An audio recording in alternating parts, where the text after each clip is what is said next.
রংপুরে নিজ বাসা থেকে স্ত্রী, 2 সন্তান সহ অবসরপ্রাপ্ত স্কুল শিক্ষকের মরদেহ উদ্ধার।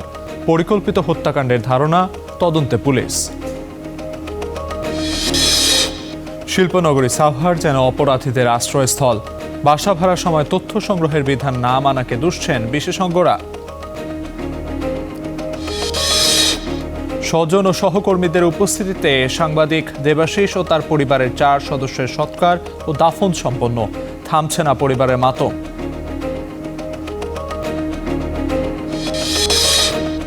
ভোলার চরাঞ্চলে বেহাল স্বাস্থ্যসেবা, চিকিৎসক ঔষধ সহ নানা সংকট, দুর্ভোগে রোগীরা। এবং হবিগঞ্জে 259 প্রাথমিক বিদ্যালয়ের ভবন ঝুঁকিপূর্ণ। চাঁপাইনবাবগঞ্জে ঝুঁকিপূর্ণ ভবনে চলছে 301 শিশুর পাঠদান। স্বাগত স্টার বাংলায়, আপনাদের সঙ্গে আছি আমি আমিরুল ইসলাম আলিফ। দেখছিলেন শিরোনাম।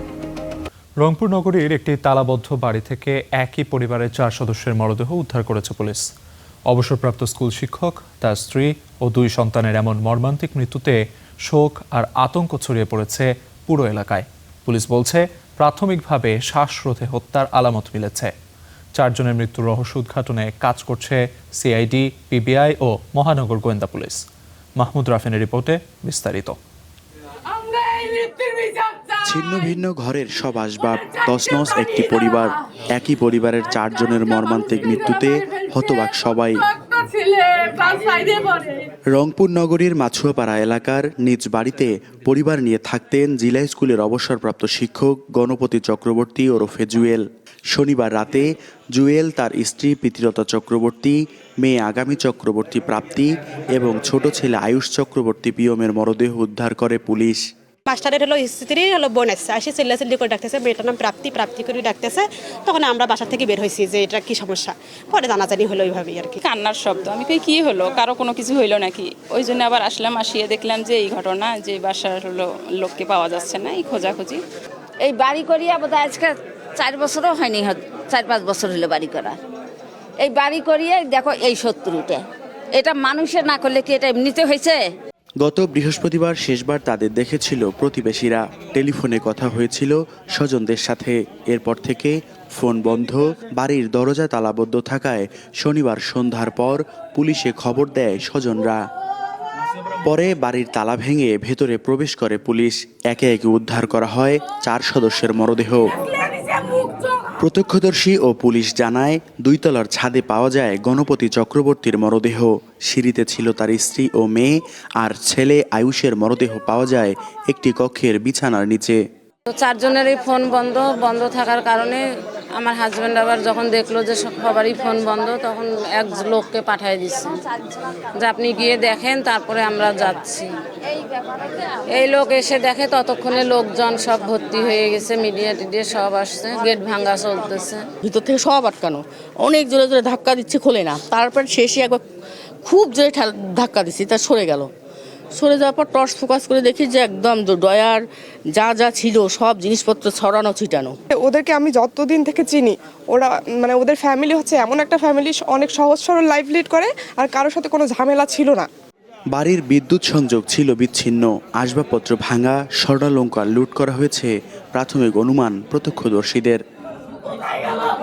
পুলিশ জানায়, বৃহস্পতিবার দিবাগত রাত থেকে শুক্রবার ভোরের যে কোনো এক সময় ঘটতে পারে এই ঘটনা। শ্বাসরোধ করে তাদের হত্যা করা হয়ে থাকতে পারে বলে প্রাথমিকভাবে ধারণা পুলিশের। তো এখন পর্যন্ত আমরা এই 4টা যে মৃতদেহ উদ্ধার করেছি, প্রাথমিকভাবে প্রতীয়মান হয় যে এটা খুন। এদের সবাইকেই হচ্ছে শ্বাসরোধ করে খুন করা হয়েছে। আমরা অনেকগুলো বিষয় নিয়ে চিন্তাভাবনা করে আগাচ্ছি এবং আমরা আশা করছি যে খুব দ্রুতই যে এই ঘটনার সাথে কারা জড়িত আছে এটা বের করে ফেলতে পারবো। ময়নাতদন্তের জন্য 4 জনের মরদেহ পাঠানো হয় রংপুর মেডিকেল কলেজ হাসপাতালের মর্গে। ঘটনার নেপথ্যের কারণ অনুসন্ধান করছে পুলিশ। মাহমুদ রাফিন, স্টার নিউজ, রংপুর। এ বিষয়ে আরও জানাতে যুক্ত হচ্ছেন সহকর্মী মাহমুদ রাফিন। চলে যাচ্ছে তার কাছে। রাফিন, সবশেষ পরিস্থিতি কি এবং এই ঘটনায় কোনো মামলা হয়েছে কিনা বিস্তারিত জানাবেন।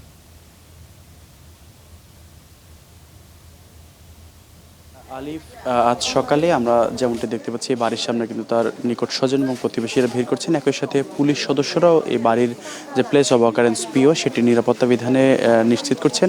মূলত গতকাল রাত সন্ধ্যার পর থেকে রংপুর জিলা স্কুলের অবসরপ্রাপ্ত শিক্ষক গণপতি রায়ের নিকট স্বজন যারা রয়েছেন তারা গত দুদিন থেকে তাকে টেলিফোনে না পেয়ে তার যে বাড়ির মূল দরজা সেটি তালাবদ্ধ অবস্থায় দেখে পুলিশে খবর দেন এবং তারপরে পুলিশ এসে ফায়ার সার্ভিসের সদস্যদের সহায়তায় তার এই ঘরের তালা ভেঙে প্রবেশ করে রংপুর জিলা স্কুল অবসরপ্রাপ্ত শিক্ষক গণপতি রায়, তার স্ত্রী প্রীতিলতা চক্রবর্তী, গণপতি চক্রবর্তী এবং তার মেয়ে আগামী চক্রবর্তী প্রাপ্তি এবং তার ছোট ছেলে ক্লাস 5-এ পড়ে 12 বছর বয়স আয়ুষ চক্রবর্তী পিয়ম, এই 4 জনের মরদেহ উদ্ধার করে। প্রত্যক্ষদর্শী এবং পুলিশ জানায় যে গণপতি চক্রবর্তীর মরদেহ ছিল তার দ্বিতল বাড়ির ছাদে এবং তার স্ত্রী এবং মেয়ের মরদেহ ছিল বাড়ির সিঁড়িতে এবং ছোট ছেলে আয়ুষ তার মরদেহ ছিল এক শয়নকক্ষের একটি খাটের নিচে। মূলত পুলিশ রাতেই সেখানে পুলিশের যে গোয়েন্দা সংস্থা, যে পুলিশের মহানগর পুলিশের গোয়েন্দা বিভাগ, পিবিআই এবং সিআইডির ক্রাইম সিন ইউনিট তারা কাজ করেছেন, আলামত সংগ্রহ করেছেন। আলামত সংগ্রহ শেষে আজ ভোর রাতে 4:30 থেকে 4:45 নাগাদ তাদের এই মরদেহ রংপুর মেডিকেল কলেজ হাসপাতালের মর্গে প্রেরণ করা হয় ময়নাতদন্তের জন্য। মূলত এই ঘটনায় এখন পর্যন্ত আমরা খবর পেয়েছি কিছুক্ষণ পূর্বে রংপুর মহানগর গোয়েন্দা পুলিশের সহায়তায় যে কোতোয়ালি থানা পুলিশ তারা জিজ্ঞাসাবাদের জন্য 3 জনকে আটক করেছে। সন্দেহভাজন হিসাবে এই আটক 3 জনের প্রতি তারা জিজ্ঞাসাবাদ করছে। মূলত রংপুর মহানগরীর 24 নং ওয়ার্ডের মাছুয়াপাড়া গ্রাম, এই গ্রামে দীর্ঘদিন থেকে বসবাস করেন অবসরপ্রাপ্ত শিক্ষক গণপতি রায়।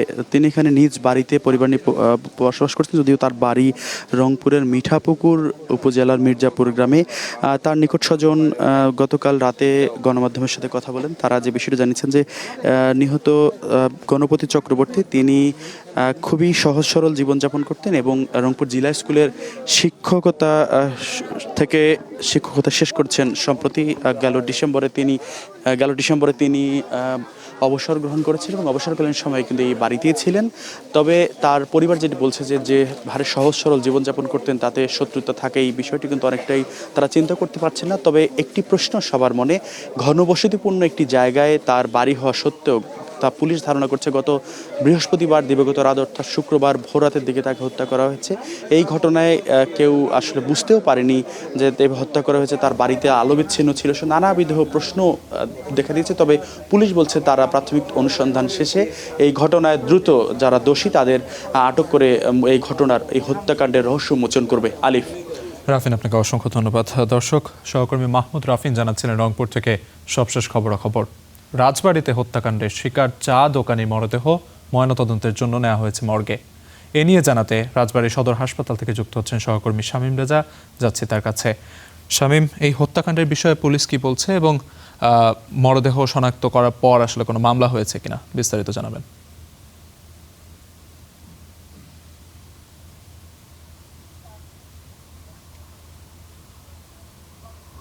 হ্যাঁ আলিফ, গোয়ালন্দে নিজ বাড়িতে চা দোকানদারের নৃশংস হত্যাকাণ্ডের ঘটনায় গত রাতেই নিহতের বাবা বাদী হয়ে গোয়ালন্দ ঘাট থানায় অজ্ঞাত আসামি করে একটা মামলা দায়ের করেছে। তবে এখন পর্যন্ত কিন্তু কাউকে গ্রেপ্তার করা হয়নি, এমনটাই জানিয়েছে পুলিশ। আমরা গতকাল স্থানীয় এবং পুলিশের সঙ্গে কথা বলে যেটা জানতে পেরেছি, চা দোকানদার ফারুক শুক্রবার দিবাগত রাতে তার দৌলতদিয়া পূর্বপাড়া এলাকায় যে চার দোকান ছিল সেখানে কিন্তু সারা রাত ছিলেন। সেখান থেকে সকালের দিকে তিনি তার নিজ বাড়িতে আসেন গোয়ালন্দর জামতলা এলাকায়। সেখানে সকালে এসে কিন্তু তিনি ঘুমিয়ে পড়েন এবং পারিবারিকভাবে যেহেতু সে 6টা বিয়ে করেছিলেন, যে কারণে সবকটা স্ত্রীর সঙ্গে তার বিচ্ছেদের ঘটনা ঘটে, যার ফলে তিনি কিন্তু বাড়িতে একাই থাকতেন এবং তার যে খাবার দাবারের ব্যবস্থা সেটা কিন্তু তার বড় ভাই এসে কিন্তু দিয়ে যেতেন। প্রতিদিনের মতো গতকাল দুপুরে তার বড় ভাই ফরিদ শেখ ফারুক শেখের বাড়িতে আসেন খাবার নিয়ে এবং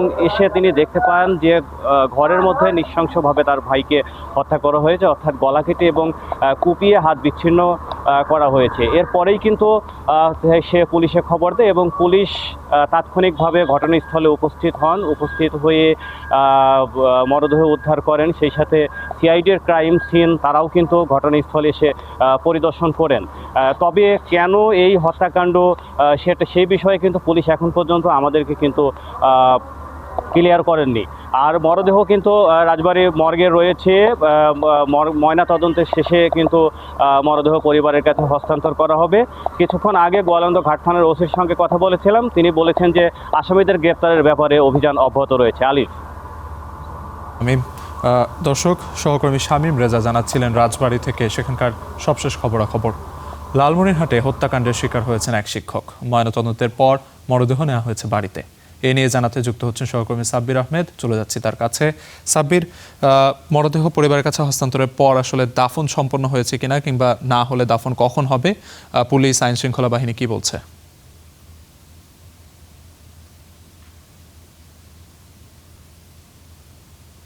আলিফ, আসলে নিহত কলেজ শিক্ষকের মরদেহ গতকাল রাত্রে গভীর রাতে তার যে বাড়ি রয়েছে সে বাড়িতে নিয়ে আসা হয়েছে।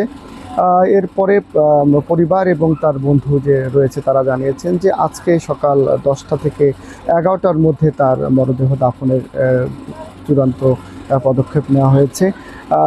এ নিয়ে লালমনিরহাটের ভেলাগুড়ি আদিতবাড়ি উপজেলার ভেলাগুড়ি ইউনিয়নের যে গন্ধমরুয়া যে গ্রাম রয়েছে সেই গ্রামে কিন্তু একেবারে শোকের ছায়া নেমে এসেছে। আমি আলিফ আপনাকে জানিয়ে রাখি যে এটি একেবারে এক সীমান্তবর্তী এলাকা। তিনি আরিফুল ইসলাম কিন্তু একটি কলেজের বিসিএস ক্যাডারভুক্ত শিক্ষক ছিলেন এবং এই এলাকায় কিন্তু তার মতো শিক্ষিত আর কেউ নেই বলে স্থানীয়রা জানিয়েছে।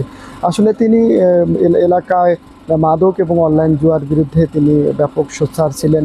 এর কারণেই আসলে তাকে তার মাথায় কলেজ থেকে ফেরার পথে তার মাথায় আঘাত করা হয় এবং তিনি গুরুতর আহত থেকে ঢাকা, রংপুর, লালমনিরহাটে প্রায় 20 দিনের চিকিৎসা শেষে তিনি গত 21শে আগস্ট তিনি ঢাকায় শেষ নিঃশ্বাস ত্যাগ করেন। তার মৃত্যুর পর গোটা লালমনিরহাট জেলায় ব্যাপক আলোড়ন সৃষ্টি হয়েছে। নতুন করে যে অনলাইন জুয়া এবং মাদকের যে ভয়াবহ থাবা সেই বিষয় নিয়ে নতুন করে কথা হচ্ছে। আমি গতকালকে এই যে নিহত আরিফুল ইসলামের বাসায় এসেছিলাম। এই আরিফুল ইসলামের বাসায় গতকাল লালমনিরহাট জেলা প্রশাসক রাশিদুল হক প্রধান এসেছিলেন। তিনি জানিয়েছেন যে দ্রুত এই বিচার নিশ্চিত করা হবে এবং নিহত আরিফুল ইসলামের যিনি স্ত্রী রয়েছে তিনি উচ্চশিক্ষিত, তাকে চাকরির ব্যবস্থা করা হবে বলে তিনি জানিয়েছেন। তবে স্থানীয়রা জানিয়েছেন যে আসলে বিচারের যে বিষয়টা এটা কিছুদিন পর সেটা আসলে একেবারে স্বাভাবিক হয়ে যায়। তারা জানিয়েছেন যে আরিফুলের বিচার যদি নিশ্চিত করা না হয় তাহলে হয়তো আগামীতে কেউ আসলে অন্যায়ের যে বিরুদ্ধে যে প্রতিবাদ করে সেই প্রতিবাদ করতে মানুষ সাহস হারিয়ে ফেলবে বলে তারা জানিয়েছেন। সব কিছু মিলে এই নিহত আরিফুল ইসলামকে কেন্দ্র করে এলাকায় ব্যাপক চাঞ্চল্য তৈরি হয়েছে। আলিফ, এই হচ্ছে আরিফুলের বাড়ি থেকে তার সর্বশেষ। সাব্বির, আপনাকে অসংখ্য ধন্যবাদ। দর্শক, সহকর্মী সাব্বির আহমেদ জানাচ্ছিলেন লালমনিরহাট থেকে নিহত শিক্ষকের বাড়ির সামনে থেকে সবশেষ খবরাখবর। গাজীপুরে কৃষক দল নেতাকে লক্ষ্য করে গুলি চালিয়েছে দুর্বৃত্তরা। হামলার পর আহত কৃষক দলের নেতাকে উদ্ধার করে নেওয়া হয় হাসপাতালে। গেল রাত 10টায় দিকে শ্রীপুরে RK সিরামিক কারখানার বিপরীত পাশে এ হামলার ঘটনা ঘটে। হামলার শিকার জর্জ মিয়া জানান, দুর্বৃত্তরা হঠাৎ 2টি মোটরসাইকেলে এসে হামলা চালায়। জানালার গ্লাস ভেদ করে গুলি তার শরীরে আঘাত করে। শ্রীপুর থানার ভারপ্রাপ্ত কর্মকর্তা জানান, খবর পেয়ে ঘটনাস্থল পরিদর্শন করেছে পুলিশ। কারা হামলা চালিয়ে তা খতিয়ে দেখা হচ্ছে।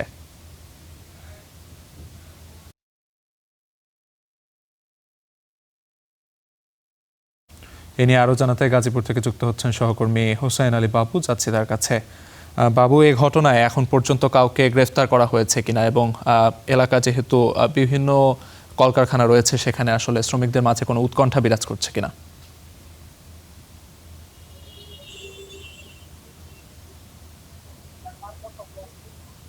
আরিফ, এখনো পর্যন্ত কাউকে গ্রেপ্তার করতে পারেনি পুলিশ। গতকাল রাত 10টার সময় কিন্তু যে জর্জ মিয়া তার নিজ অফিসে বসে আসলে বসে নেতাকর্মীদের সাথে আলোচনা করছিলেন। যখন নেতাকর্মীরা সেখান থেকে বের হয়ে যান তারপরেই আসলে 2টি মোটরসাইকেল যুগে এসে দুর্বৃত্তরা 2 রাউন্ড গুলি করে ওনাকে লক্ষ্য করে। আসলে গুলি করার পরে সে গ্লাসে লেগে থাই গ্লাসে লেগে গ্লাসের কাঁচ ছিটকে তার শরীরে লাগে, সেখান থেকে তার পায়ে এবং হাতে কেটে যায় এবং সাথে সাথে উনি ওইখানে ভয়ে আতঙ্ক হয়ে আসলে নিচে পড়ে যায়। তারপরেই আসলে যখন গুলির শব্দ হয়, আশেপাশে যে ব্যবসায়ীরা রয়েছেন এবং যারা আশেপাশে চলাফেরা করছেন তারা কিন্তু এসে তাকে উদ্ধার করে তাকে হসপিটালে পাঠানো হয়। তিনি অসুস্থ হয়ে গেলে অতিরিক্ত তাকে ময়মনসিংহ মেডিকেল কলেজ হাসপাতালে রেফার করা হয়েছে। এই বিষয়ে আসলে এই ঘটনার পরে আসলে এই এলাকায় আতঙ্ক সৃষ্টি হচ্ছে। শুধু এটি ঘটনা, এর আগেও গাজীপুরে শিল্প কারখানা জুট ব্যবসা নিয়ে ঘটনা ঘটেছে। গতকালকে যেটি তথ্য পেয়েছি, আসলে গতকালকে যে আরকে সিরামিক্স, সেই আরকে সিরামিক্সের ব্যবসা নিয়েই মূলত তাদের সাথে একটা পক্ষের সাথে দীর্ঘদিন ধরে দ্বন্দ্ব চলছে। সেই ক্ষেত্রে কালকে একেবারেই তাকে একা পেয়ে তার অফিসে একা পেয়েই আসলে তাকে টার্গেট করেই গুলি করেছিল। আসলে গুলি তার শরীরে লাগেনি। তাৎক্ষণিকই পুলিশ যে পুলিশের কয়েকটি টিম সেখানে গিয়েছেন এবং শ্রীপুর থানা পুলিশ গিয়েছেন এবং ডিএসবির যারা রয়েছেন তারাও সেখানে গিয়েছেন। আসলে এই বিষয়টি তদন্ত করা হচ্ছে এবং অভিযান চালানো হচ্ছে। এই যে ঘটনাটি ঘটার পরে এই এলাকায় পুরো ধরনের আতঙ্ক সৃষ্টি হয়েছে। যদিও ওই এলাকাটি শিল্প অধ্যুষিত এলাকায়, সেখানে শ্রমিকদের মধ্যে কিন্তু একটি ভয় চলে এসেছে। আসলে যখন খুশি তখনই আসলে যে কোনো ঘটনায় এভাবেই গুলি করা হয়। সেটা আইন শৃঙ্খলা বাহিনী তাদের কতটুকু কার্যক্রম করছে সেটা আসলে ভাবার বিষয়। এই ছিল আমার কাছে আলিফ গাজীপুরের যে বিএনপি নেতার গুলি করার সর্বশেষ। বাবু, আপনাকে অসংখ্য ধন্যবাদ। দর্শক, সহকর্মী বাবু জানাচ্ছিলেন গাজীপুর থেকে সবশেষ খবরাখবর। শিল্প অধ্যুষিত সাভার যেন পরিণত হয়েছে অপরাধীদের আশ্রয়স্থলে। আর অপরাধীদের অভয়ারণ্য হওয়ার ক্ষেত্রে বাসা ভাড়ার সময় ভাড়াটিয়ার তথ্য সংগ্রহের বিধান না মানাকে দুষছেন বিশেষজ্ঞরা। বলছেন, ঘটনার আগেই সন্দেহজনক ব্যক্তিদের শনাক্ত করা গেলে কমে আসবে অপরাধ। আহমদ সোহান শরীরের তথ্য ও ছবি নিয়ে ডেস্ক রিপোর্ট। গত 11 আগস্ট সাভারের হেমায়েতপুরে একটি ভাড়া বাসা থেকে উদ্ধার করা হয় বোমা এবং বিপুল পরিমাণ বোমা তৈরির সরঞ্জাম। অনুসন্ধানে জানা যায়, বাসাটি ভাড়া নিতে যে এনআইডির তথ্য জমা দেওয়া হয়েছিল তা ছিল ভুয়া। 16 আগস্ট আশুলিয়ায় ভাড়া বাসা থেকে এক ব্যক্তির মরদেহ উদ্ধার হলেও প্রাথমিক অবস্থায় তার পরিচয় জানা যায়নি। এর দুদিন আগেও জামগড়ায় অজ্ঞাত এক নারীর মরদেহ উদ্ধার হয়। গত 1 বছরে এমন অজ্ঞাত মরদেহ পাওয়া গেছে 15টি, যাদের পরিচয় শনাক্তে বেগ পেতে হয় পুলিশকে। শিল্পোদ্যোষিত এই এলাকায় সহজেই বাসা ভাড়া নিয়ে বসবাস করেন বিভিন্ন জায়গা থেকে আসা নানা শ্রেণী পেশার মানুষ, যাদের মাঝে রয়েছে সাজাপ্রাপ্ত পলাতক এবং কুখ্যাত অপরাধীরাও। তবে অভিযোগ রয়েছে, নিয়ম থাকলেও বাড়িওয়ালারা ভাড়া দেওয়ার সময় ভাড়াটিয়ার তথ্য সংগ্রহ করছেন না। ভাড়াটা দিতে হলে কাগজ লাগবে, কাগজ এটা ফ্লাপ করে আমাদের জমা দিতে হবে বা নিতে হবে। এগুলো আমরা কখনো শুনিনি। আমাদের এখানে যে ভাড়াটিয়ারা আসে, ওনারা ভোটার আইডি কার্ডও দেয় না, কোনো ফর্মও দেয় না। আমার কাছে কোনো বাড়িওয়ালা কোনো ফর্ম টরম দেয় নাই। ওই আইডি কার্ড আছে, একটা ফটোকপি দিলেই হয়। আইডি কার্ড বা ওদের যা যা আছে সব ফর্মে নিবন্ধন করার পরে এটা থাকলে আমাদের জন্য অনেক ভালো। বিশেষজ্ঞরা বলছেন, অপরাধের পর ব্যবস্থা নেয়ার চেয়ে আগেই সন্দেহজনক ব্যক্তিদের শনাক্ত করা জরুরি। এজন্য প্রয়োজন কার্যকর ডাটাবেজ। ক্রাইম প্রিভেনশনের একটা অন্যতম উপায় হতে পারে ল এনফোর্সিং এজেন্সির এই বিষয়ে একটা খুবই অ্যাসাইন এক্সক্লুসিভ একটা সেক্টরে রাখা এবং সেটার জন্য একটা প্রপার ডাটাবেস এনশিওর করা এবং সেটা আবার লোকাল অ্যাডমিনিস্ট্রেশনের সাথেও শেয়ার করা। দুটি থানা এবং একটি পৌরসভা নিয়ে গঠিত সাভারের জনসংখ্যা প্রায় 15 লাখ হলেও বসবাসকারীর সংখ্যা 40 লাখ বলে জানায় উপজেলা প্রশাসন। ঢাকা জেলার প্রত্যেকটা থানার ভাড়াটিয়াদের তথ্য সংগ্রহ আমরা থানায় থানায় প্রোগ্রাম দিয়েছি। কমিউনিটি পুলিশিং এর মাধ্যমে উদ্বোধন করব ওটা। Desk report, Star news. কলকাতায় আগুনে নিহত সাংবাদিক দেবাশিস দত্ত ও তার পরিবারের 4 সদস্যদের মধ্যে 2 জনের সৎকার ও 2 জনের দাফন সম্পন্ন হয়েছে। গেল রাত 1:45টার দিকে স্থানীয় মহাশ্মশানে সাংবাদিক দেবাশিস দত্ত ও তার শিশুপুত্র স্বর্ণশীষ দত্তের সৎকার সম্পন্ন হয়। এছাড়া রাত 2:30টার দিকে কুষ্টিয়া মডেল মসজিদে স্ত্রী আফসানা শারমিন মনীষা ও শ্বশুর আকরাম হোসেনের জানাজা অনুষ্ঠিত হয়। পরে রাত 3টার দিকে শহরের পৌর কবরস্থানে তাদের দাফন করা হয়। এর আগে কলকাতায় অগ্নি দুর্ঘটনায় নিহতের প্রায় 3 দিন পর রাত 10টার দিকে তাদের মরদেহ বহনকারী অ্যাম্বুলেন্স বেনাপোল স্থলবন্দর থেকে কুষ্টিয়া এসে পৌঁছায়। এ সময় আহাজারিতে ভারী হয়ে ওঠে পরিবেশ। শেষবারের মতো এক নজর দেখতে ভিড় জমান হাজারো মানুষ।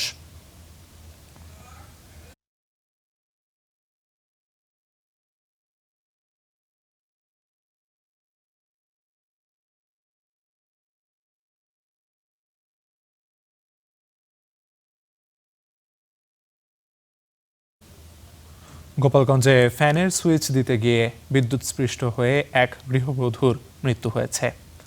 গেল রাতে কাশিয়ানীর জোনাসুর এলাকায় এ দুর্ঘটনা ঘটে। পুলিশ জানায়, গতকাল রাতে দৈনন্দিন কাজ শেষে বিশ্রাম নেওয়ার জন্য ফ্যান চালু করতে যান সন্ধ্যা রানী। এ সময় ফ্যানের সুইচে বিদ্যুতায়িত হয়ে ঘটনাস্থলে অচেতন হয়ে পড়েন তিনি। পরে পরিবারের সদস্যরা তাকে উদ্ধার করে কাশিয়ানী উপজেলা স্বাস্থ্য কমপ্লেক্সে নিলে কর্তব্যরত চিকিৎসক তাকে মৃত ঘোষণা করেন।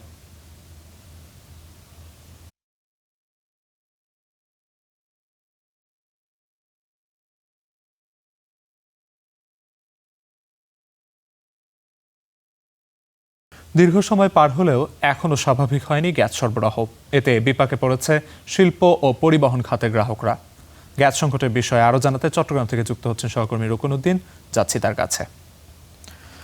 রুকন, চট্টগ্রামে গ্যাস সরবরাহের সবশেষ পরিস্থিতিকে আপনি দেখতে পাচ্ছি একটি সিএনজি ফিলিং স্টেশনের সামনে রয়েছেন, সেখানে গ্যাস সরবরাহ করা হচ্ছে। কত পিএসআই চাপ এই মুহূর্তে রয়েছে, বিস্তারিত জানাবেন।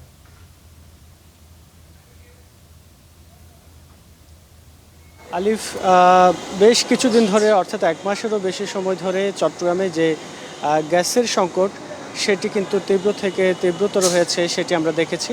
তবে গতকাল থেকে পাম্পগুলোতে আমরা দেখেছি যে কিছুটা গ্যাস সরবরাহ বেড়েছিল, কিন্তু এখন আমরা পাম্পে এসে পাম্প কর্তৃপক্ষ যারা আছেন তাদের সাথে কথা বলি, যেটি জানতে পেরেছি গ্যাস সরবরাহ তারা আগের তুলনায় বাড়াতে পারলেও কিন্তু গ্যাসের যে চাপ সেটি কিন্তু এখনও 160 কিংবা 170 এর মধ্যে রয়েছে, যেটা তারা স্বাভাবিক সময়ে তারা 200 থেকে 250 পর্যন্ত তারা পেতেন, সেটি এখন তারা 150 থেকে 60-80 এরকম পাচ্ছেন। অর্থাৎ আগের তুলনায় কিছুটা চাপ ওঠানামা করছে, সেটি আমরা দেখতে পাচ্ছি। এবং এই যে সিএনজির যে দীর্ঘ লাইন ছিল সেটিও কিছুটা কমেছে, ফলে সিএনজি অটোরিকশা চালকদের মাঝে কিছুটা স্বস্তি ফিরলেও যেহেতু কয়েকটি পাম্প চট্টগ্রামে এখনও পর্যন্ত বন্ধ রয়েছে, সে কারণে আসলে দীর্ঘ যে লাইন সেটি সময়ের সাথে সাথে আরও বাড়ার সম্ভাবনা রয়েছে। এবং এই যে সবগুলো পাম্প যখন খোলা হবে তখনই আসলে হয়তো আরও স্বস্তি ফিরবে। এবং কর্তৃপক্ষ যারা কর্ণফুলী গ্যাস ডিস্ট্রিবিউশনের পক্ষ থেকে যেটি বলা হয়েছে, চট্টগ্রামে কিন্তু 32 থেকে 35 কোটি ঘনফুট কিন্তু গ্যাসের চাহিদা রয়েছে, কিন্তু সেটি তারা পাচ্ছেন 17 থেকে 20 কোটি ঘনফুট। ফলে একটি চাহিদা কিন্তু থেকে যাচ্ছে, সংকট কিন্তু থেকে যাচ্ছে। তবে আগামী 3 থেকে 4 দিনের মধ্যে যদি নতুন কার্গো আসে সেক্ষেত্রে তারা হয়তো এই যে সংকটটি রয়েছে সেটি পুরোপুরি কেটে যাবে, এমনটি আসলে তারা বলছেন। এবং সিএনজি অটোরিকশা চালক যারা আছেন তারা বলছেন যে যদি এই সংকট দ্রুত সময়ের মধ্যে না কাটে তাহলে তারা আশঙ্কা করছেন পরিবহন খাতও কিন্তু একটি বিপর্যয়ের মুখে পড়বে, সেই বিষয়টি বলছেন। এবং আপনাকে আরেকটি বলে রাখি, শিল্প খাতের পাশাপাশি কিন্তু বাসাবাড়িতেও কিন্তু গ্যাসের সংকট রয়েছে, এখনও পর্যন্ত সেই সংকট কিন্তু কাটেনি এবং তারা রান্না করতেও কিন্তু বেশ ভোগান্তিতে পড়তে হচ্ছে। এছাড়া আরেকটি বিষয় বলে রাখি যে এই যে গ্যাস সংকট, এটার পাশাপাশি কিন্তু লোডশেডিংয়েরও কিন্তু একটি সংকট তৈরি হয়েছে। অর্থাৎ লোডশেডিংয়ের কারণে কিন্তু বিভিন্ন জায়গায় মেশিন তারা ছাড়তে না পারার কারণে আসলে তারা এই সংকটটি থেকে যাচ্ছে। এবং সব মিলিয়ে বলা যায় যে আগামী আরও 3-4 দিন অপেক্ষার পর আসলে বুঝে যাবে চট্টগ্রামের এই গ্যাস সরবরাহ কতটুকু, আসলে এই সংকট কতটুকু কাটবে এবং কখন নাগাদ সম্পূর্ণভাবে গ্যাস সরবরাহ স্বাভাবিক হবে। রোকন, আপনাকে অসংখ্য ধন্যবাদ। এ পর্যায়ে একটু যেতে চাই নারায়ণগঞ্জে, সেখানে আছেন সহকর্মী রাশেদুল ইসলাম রাজু। নারায়ণগঞ্জের গ্যাস সংকটের সবশেষ পরিস্থিতি কি?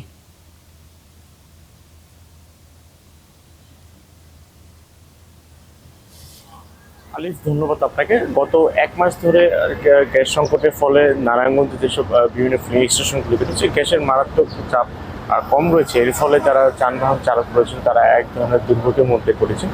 এবং আজ যে পাম্পটিতে রয়েছে পাম্প কর্তৃপক্ষের সঙ্গে কথা বলে যেমনটা জানা গেছে যে বর্তমানে 150 পিএসআই চাপ রয়েছে, স্বাভাবিক সময়ে যেখানে 200 থেকে 220 পিএসআই চাপ থাকে। এর সঙ্গে আরেকটি বিষয় যুক্ত করতে চাই, গত 2-3 দিনের তুলনায় আজ গ্যাসের চাপ কিছুটা বেড়েছে। এর ফলে পাম্প কর্তৃপক্ষ থেকে শুরু করে যারা চালক রয়েছেন তাদের মধ্যে এক ধরনের স্বস্তি কাজ করছে। তারা আশা করছেন দ্রুত এই সমস্যার সমাধান ঘটবে এবং তাদের কষ্ট লাঘব হবে, এমনটাই তারা প্রত্যাশা করছেন।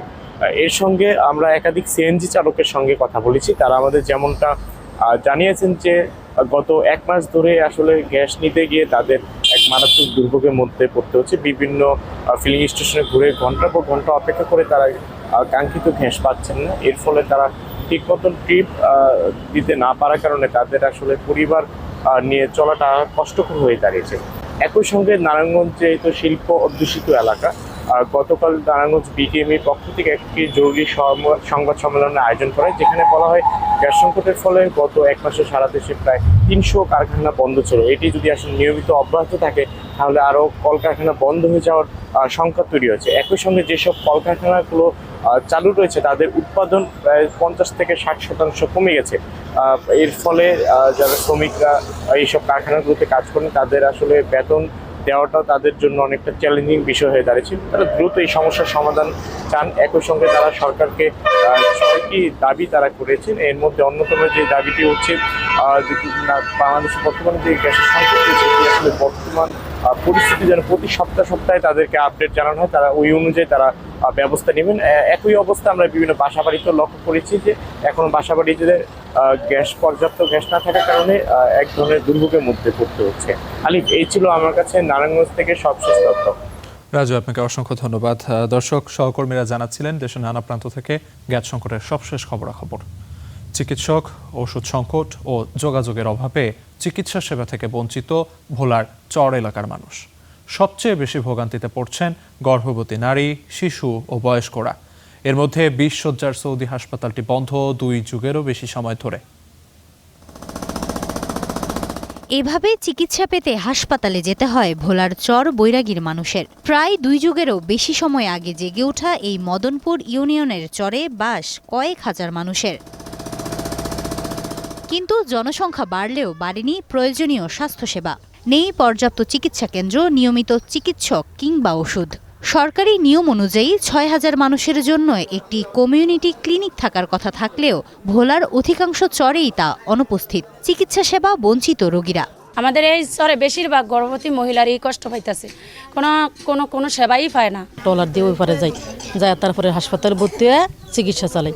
বাচ্চাদের কোনো অসুখ হইলে আমরা ডাক্তার দেখাইতে পারি না, অনেক কষ্ট আমাদের যাইতে, খাওয়া দিয়ে যাইতে হয়, একদিন অপেক্ষা করতে হয়। প্রায় একই চিত্র দৌলত খান, বোরহানুদ্দিন, লালমোহন, চরফেশন, তমুজুদ্দিন, মনপুরা ও ভোলা সদরের বিচ্ছিন্ন চরাঞ্চলেও। আমাদের বর্তমানে অবকাঠামোগত সমস্যা এবং সেই সাথে জনবল সংকট এবং তার সাথে এই প্রতিকূল আবহাওয়া পরিবেশ সেটাও কিন্তু বিদ্যমান। কিন্তু তারপরেও আমরা এই বিষয়টা সম্পূর্ণভাবে সরকারের সাথে আমাদের কথা বলা আছে, আমাদের ঊর্ধ্বতন কর্তৃপক্ষরা জানেন, ওয়াকিবহাল আছেন এবং তারা সেই সম্পর্কে সম্পূর্ণভাবে তারা তাদের কার্যক্রম চালিয়ে যাচ্ছেন। দ্রুত জনবল নিয়োগ ও ওষুধ সংকট নিরসনে ব্যবস্থা নেওয়ার কথা জানান সিভিল সার্জন। আমাদের বিভাগ থেকে উদ্যোগ নিয়েছি, আমাদের ঊর্ধ্বতন কর্তৃপক্ষের কাছে অলরেডি আবেদন জানিয়েছি আমরা যে আমাদের এই ইউনিয়নগুলোয় যেন স্থাপনা তৈরি করা হোক এবং আমাদের প্রত্যেকটা ইউনিয়নের এগেনস্টে যে জনবল তৈরি আছে সেই জনবল নিয়োগের মাধ্যমে যেন অতি দ্রুত নিয়োগ দেয়। অন্যদিকে চরাঞ্চলের স্বাস্থ্যসেবার এই ভোগান্তি কাটাতে 1998 সালে সৌদি সরকারের অর্থায়নে নির্মিত হয় দক্ষিণাইচা 20 শয্যা বিশিষ্ট সৌদি হাসপাতাল। গত 17 বছর ধরে পুরোপুরি বন্ধ এর আন্ত ও বহির্বিভাগের সেবা। তাই এটি এখন মাদক সেবীদের আখড়ায় পরিণত হয়েছে। ইমার্জেন্সি একটা রুম, যে রুমটাকে একদম পরিত্যক্ত অবস্থায় পড়ে রয়েছে, ওই রুমটার ভিতরে কোনো কিছুই নেই। কারণ এখানে সন্ধ্যার পরে দেখবেন যে কিছু মাদক সেবনের বিভিন্ন প্লাবন পাবেন। চিকিৎসার জন্য আমরা ভোলা, বরিশাল, চরফেশন এবং ঢাকা পর্যন্ত যাইতে যায়। এই হাসপাতালটি রাজস্ব খাতে এনে ডাক্তার, নার্স দিয়ে সাধারণ মানুষের চিকিৎসা সেবাটা যেন সুনিশ্চিত করতে পারে মাননীয় প্রধানমন্ত্রীর কাছে আমাদের আকুল আবেদন। তবে হাসপাতালটি দ্রুত চালুর আশ্বাস দিয়েছেন সিভিল সার্জন। বর্তমান সরকার এটার ব্যাপারে চালুর ব্যাপারে বা রাজস্বগতে নিয়ে যাতে মানুষের স্বাস্থ্য সেবাটা চালু করতে পারে সে ব্যাপারে আমরা যোগাযোগ করতেছি। তাহলে ওই দক্ষিণেশ্বরের মানুষ যারা আছে তারা এখানে সেবা নিলে তারা উপকৃত হবে। দুর্গম চরাঞ্চলের মানুষের স্বাস্থ্যসেবা নিশ্চিতে দ্রুত কার্যকর উদ্যোগের দাবি স্থানীয়দের। Desk report, Star News. সারা দেশে দ্বিতীয় দিনের মতো চলছে কলেরার টিকাদান কর্মসূচি। এ নিয়ে আরও বিস্তারিত জানাতে ব্রাহ্মণবাড়িয়া থেকে যুক্ত হচ্ছেন সহকর্মী আব্দুল আল মাহমুদ। মাহমুদ, জেলায় ঠিক কতজন শিশুকে কলেরার টিকা দেওয়া হবে এবং সর্বোপরি কার্যক্রমের বিস্তারিত তথ্য জানাবেন।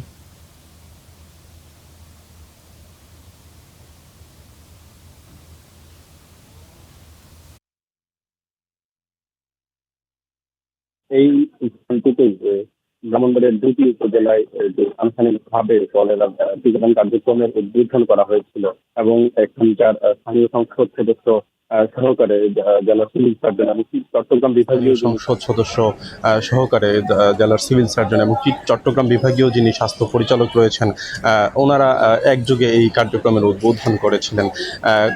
তারা আমাদেরকে যেটি জানিয়েছেন, জেলার অন্তত 10 লক্ষ মানুষকে তারা এই টিকাদান কার্যক্রমের আওতায় তারা নিয়ে আসতে চাচ্ছেন। আমরা যেটি জানতে পেরেছি, জেলার 93টি ওয়ার্ডে 93 জন সুপারভাইজার এবং 1123 জন মাঠ পর্যায়ে স্বাস্থ্যকর্মী মাঠ পর্যায়ে এই টিকাদান কার্যক্রম পরিচালনা করছেন। আমরা আরও যে তথ্যগুলো ওনাদের সাথে আলোচনা করে জানতে পেরেছি যে সকাল 8টা থেকে বিকেল 5টা পর্যন্ত মাঠ পর্যায়ে এই টিকাদান কার্যক্রম পরিচালনার কথা রয়েছে এবং যেই কয়েকটি নির্ধারিত কেন্দ্র রয়েছে, নির্দিষ্ট কেন্দ্র রয়েছে, সেই কেন্দ্রগুলোতে সকাল 9টা থেকে বিকেল পর্যন্ত কিন্তু টিকাদান কার্যক্রম চলবে। তবে আমরা গতকাল বেশ আনুষ্ঠানিকভাবে উৎসবমুখর পরিবেশে উদ্বোধন হতে দেখেছি এবং মানুষজনের কিন্তু স্বতঃস্ফূর্ত অংশগ্রহণ ছিল। তবে আজকে আমরা সকাল 9টার আগে থেকেই কিন্তু এই কেন্দ্রটিতে ছিলাম। তবে আমরা যেটি লক্ষ্য করেছি, 9টা নাগাদ শুরু হওয়ার কথা থাকলেও 9টা 10 পর্যন্ত কিন্তু এই কেন্দ্রগুলো বন্ধ ছিল। পরবর্তীতে আমরা যখন সংশ্লিষ্টদের সাথে যোগাযোগ করি, তারা কিন্তু তড়িঘড়ি করে সেটি পরবর্তীতে চালু করেছেন এবং আমরা যেটি লক্ষ্য করেছি, কেন্দ্রের অভ্যন্তরে যেই স্বাস্থ্যগত পরিবেশ যেরকম পরিষ্কার পরিচ্ছন্নতার প্রয়োজন ছিল, সেই পরিষ্কার পরিচ্ছন্ন পরিবেশ কিন্তু আমরা এই কেন্দ্রটিতে আমরা লক্ষ্য করতে পারিনি। তো মানুষজন কিন্তু আসছেন, সকাল থেকেই মানুষজন, কেন্দ্রটি বন্ধ থাকার পরেও কিন্তু মানুষজন এসে ফিরে যাচ্ছিলেন। সর্বোপরি ব্রাহ্মণবাড়িয়ার এই নবীনগর উপজেলা, সেখানেও কিন্তু এই টিকাদান কার্যক্রম চলছে। আমরা সেখানেও খবর নেওয়ার চেষ্টা করেছি, সেখানেও মানুষের অংশগ্রহণটা স্বতঃস্ফূর্ত অবস্থায় রয়েছে। তো এই টিকাদান কার্যক্রম কিন্তু এই আগামী 1 মাস পর্যন্ত চলমান থাকবে। পরবর্তীতে দ্বিতীয় রাউন্ডেও কিন্তু আরও 1 মাস এই কার্যক্রম চলমান থাকবে। তো আমার কাছে ব্রাহ্মণবাড়িয়া থেকে এই ছিল সর্বশেষ অবস্থা। মাহমুদ, আপনাকে অসংখ্য ধন্যবাদ। দর্শক, সহকর্মী আল মাহমুদ জানাচ্ছিলেন ব্রাহ্মণবাড়িয়া থেকে কলেরা টিকাদান কর্মসূচির সবশেষ খবরাখবর। টেকনাফে হামের পাশাপাশি বাড়ছে ডেঙ্গুর দাপট। প্রতিদিনই বাড়ছে আক্রান্ত রোগীর সংখ্যা। আগস্ট পর্যন্ত এই উপজেলায় 750-র বেশি হাম ও প্রায় অর্ধশত ডেঙ্গু রোগী শনাক্ত হওয়ায় উদ্বিগ্ন স্থানীয়রা। দ্রুত চিকিৎসা নেওয়ার পাশাপাশি জনসচেতনতা বাড়ানোর পরামর্শ চিকিৎসকদের। টেকনাফে জ্বর, মাথা ব্যথা সহ নানা উপসর্গ নিয়ে প্রতিদিনই হাসপাতালে ভিড় বাড়ছে রোগীদের। ওয়ার্ডগুলো পূর্ণ হাম ও ডেঙ্গু আক্রান্ত রোগী নিয়ে। বেশিরভাগ রোগী শিশু হওয়ায় দুশ্চিন্তায় অভিভাবকরা। স্বজনদের অভিযোগ, হাসপাতালে ভর্তি থাকলেও দ্রুত সুস্থ হচ্ছেন না অনেকেই। 3 ঘন্টা আগে ভর্তি করা পর্যন্ত এখনো ডাক্তার একজন নয়। উনি ওষুধ লিখে দিছে, ওষুধ খাওয়ার পরে জ্বর সারে না, আবার আনছে 2 দিন পর। আনার পরে আবার আমরা স্যার বলছে এটা তো হাম হয়ে গেছে। ডাক্তারের 14 দিন থাকো, 14 দিন তাইলে ডাক্তার কমে যাইব। আমরা চেষ্টা করি আমাদের সাধ্যের মধ্যে যতগুলো দেওয়ার আর কি আমাদের হসপিটাল থেকে আমরা প্রপার চেষ্টা করি। চলতি বছরের আগস্ট পর্যন্ত টেকনাফে 766 জন হাম রোগী শনাক্ত হয়েছে। ইনফেকশন থাকলে অ্যান্টিবায়োটিক দিই, চোখের ড্রপ দিই, জ্বরের জন্য চিকিৎসা দিই। যারা করে খেতে পারতেছে না তাদেরকে আমরা স্যালাইন দিই, তাদেরকে আইসোলেট করে সম্পূর্ণ আলাদা করে রেখে দিই যতটুকু সম্ভব হয় হসপিটাল পরিসরে আর কি। যেই কারণে আলহামদুলিল্লাহ আমাদের এই হাম রোগের কোনো কিছু দুর্ঘটনা ঘটে নাই।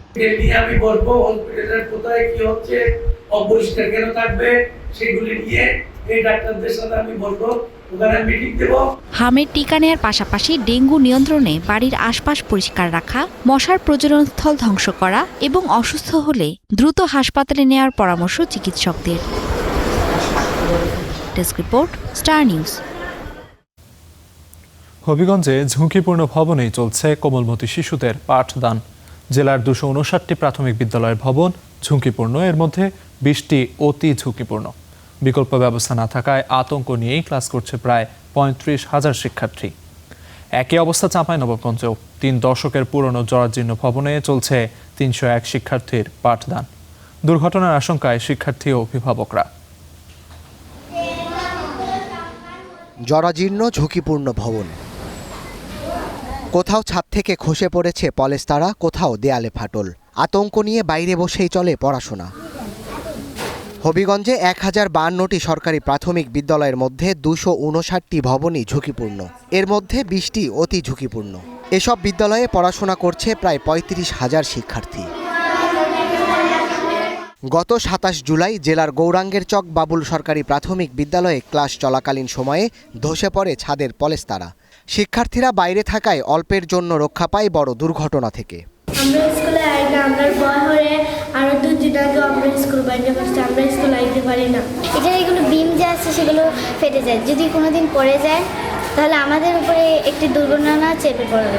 গত ২৭ তারিখ সোমবার ৪:১৫ দিকে ছুটি দিছি, দেওয়ার পরে দেখা যায় হঠাৎ করে বিমটা ভাঙা পড়ছে। বিল্ডিং এর অবস্থা খুবই খারাপ, ড্যাম প্লাস্টার খুলে খুলে পড়তেছে, রং করাইলে এটা 3 মাসে বেশি থাকে না।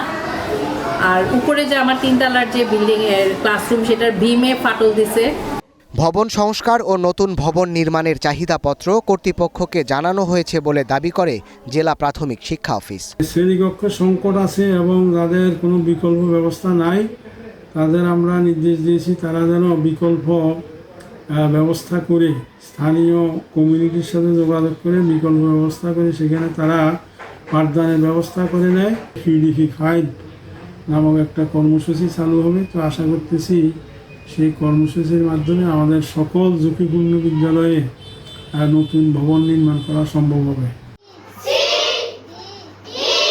অন্যদিকে চাঁপাইনবাবগঞ্জ সদর উপজেলার নরেন্দ্রপুর পশ্চিমপাড়া সরকারি প্রাথমিক বিদ্যালয়ের অবস্থাও একই। প্রায় ৩০ বছরের পুরনো ভবনটি এখন শিক্ষার্থীদের কাছে আতঙ্কের কারণ।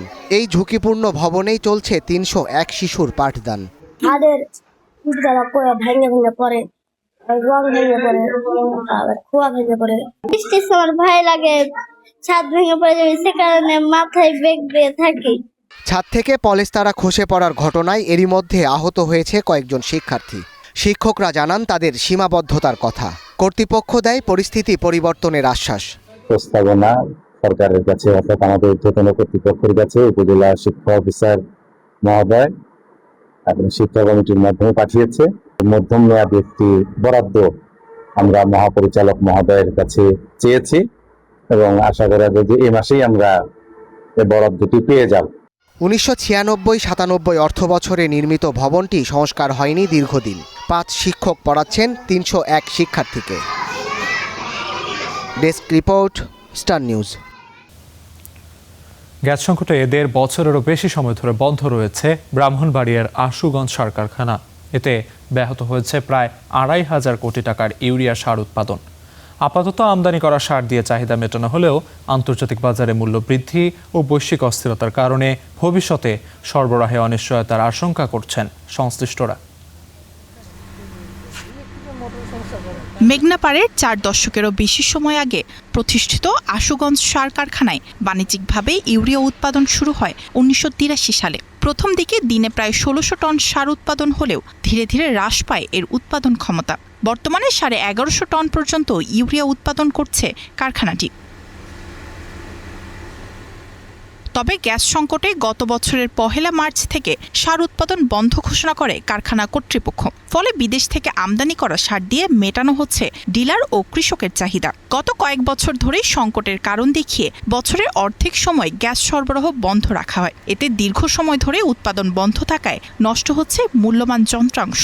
গত 1.5 বছর যাবৎ এই কারখানাতে গ্যাস সংযোগ বন্ধ আছে, যার কারণে এই কারখানার গুরুত্বপূর্ণ যন্ত্রপাতি নষ্ট হয়ে যাচ্ছে। কারণ এটা একটা কেমিক্যাল প্লান্ট, এই প্লান্টগুলো দীর্ঘদিন বন্ধ থাকলে এটা ভিতর থেকে ড্যামেজ হয়ে যায়। ফ্যামিলিতে বউ বাচ্চা নিয়ে মানবতার জীবনযাপন করতেছি আমরা এবং হতাশায় ভুগতেছি। বর্তমান সরকারের কাছে আকুল আবেদন এই ফ্যাক্টরি আবার পুনরায় চালু করার জন্য। তবে কবে নাগাদ গ্যাস মিলবে সে সম্পর্কে সুনির্দিষ্ট তথ্য নেই কারখানা কর্তৃপক্ষের কাছে। আমরা প্রোডাকশন করতে চাই, আমরা যদি গ্যাস 29 টাকা দেওয়ার পরও যদি আমরা প্রোডাকশন থাকি রাউন্ড দ্য ক্লক, তা আমাদের লাভ হবে, আমাদের আর লুজিং কনসার্ন হবো না। আমরা মোটামুটি দেশেরও লাভ হবে, আমাদেরও লাভ হবে, সব কারখানা বেঁচে থাকবে। আশুগঞ্জ সার কারখানায় পুরোদমে উৎপাদন চালু রাখতে প্রতিদিন প্রায় 48 মিলিয়ন ঘনফুট গ্যাসের প্রয়োজন হয়। Desk report, Star news. খাগড়াছড়ির দীঘিনালা মাইনী নদীর আশেপাশে নিম্নাঞ্চল এলাকার পানি নেমে গেছে, স্বাভাবিক হয়েছে সড়কের যান চলাচল। এ নিয়ে আরও জানাতে যুক্ত হচ্ছেন সহকর্মী মোহাম্মদ আক্তার হোসেন। আক্তার, পানি নেমে যাওয়ায় যান চলাচল স্বাভাবিক হয়েছে যেমনটি আমরা জানতে পেরেছি, এবং ঠিক কখন নাগাদ পানি নেমে গেছে এবং সবশেষ পরিস্থিতি কি বিস্তারিত জানাবেন?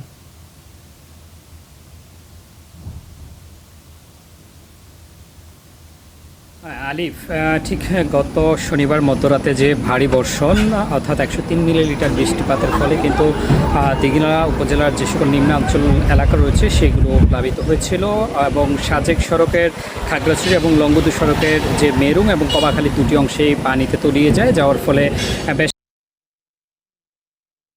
স্বাভাবিক হয়েছে।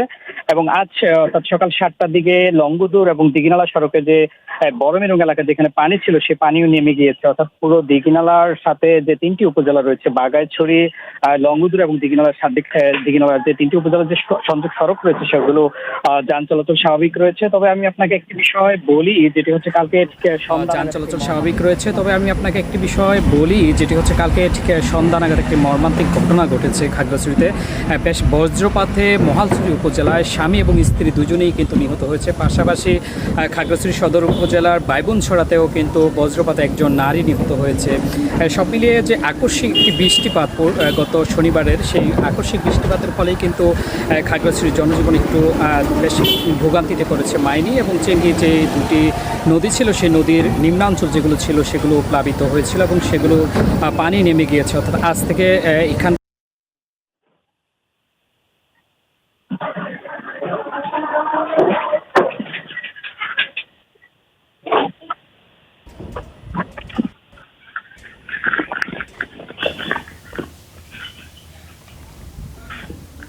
দর্শক, সহকর্মী আক্তার হোসেন জানাচ্ছিলেন খাগড়াছড়ি দীঘিনালার মাইনী নদীর পানি নেমে যাওয়ায় যান চলাচল স্বাভাবিক হয়ে যাওয়ার সবশেষ খবর।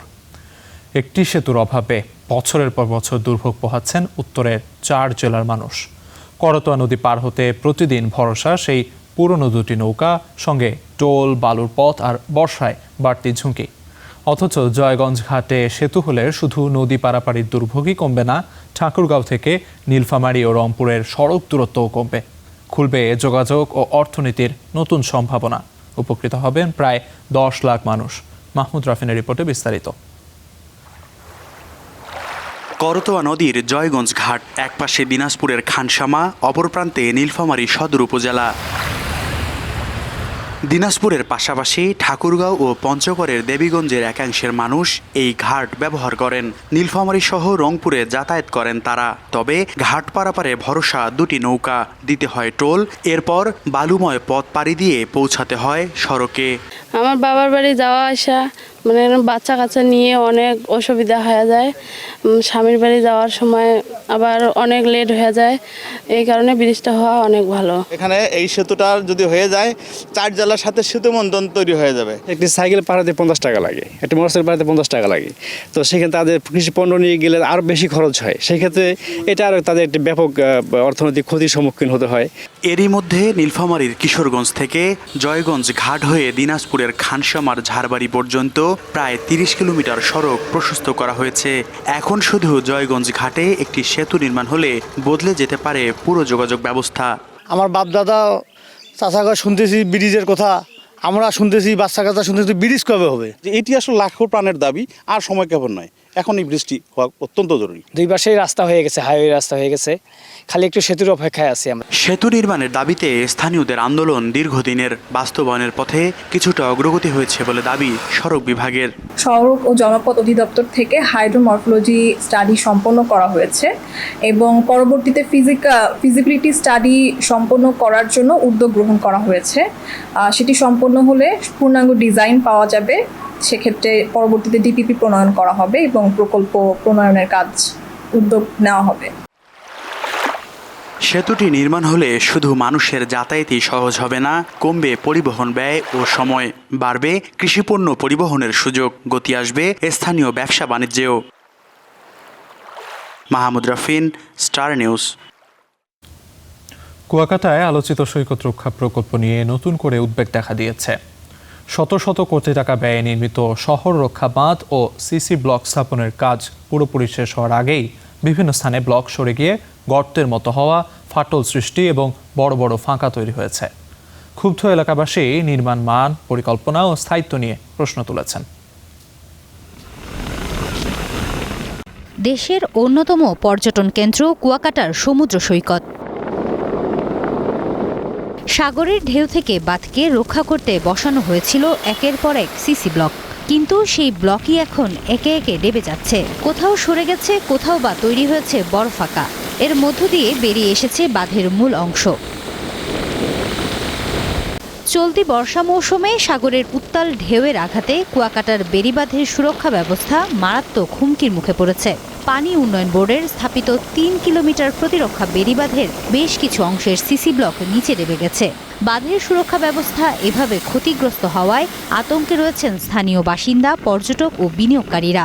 সাগরের এই পশ্চিম দিকের যে বেড়িবাঁধটা, এটার একটা টেকসই বাঁধ নির্মাণ হয়েছে, যেটা আমাদের এই দিকের ইনভেস্টরদের জন্য খুব একটা আশানীয় ব্যাপার ছিল, কিন্তু দেখা গেছে যে নির্মাণের কিছুদিন পরই এখানে ভাঙনের সূচনা ঘটেছে।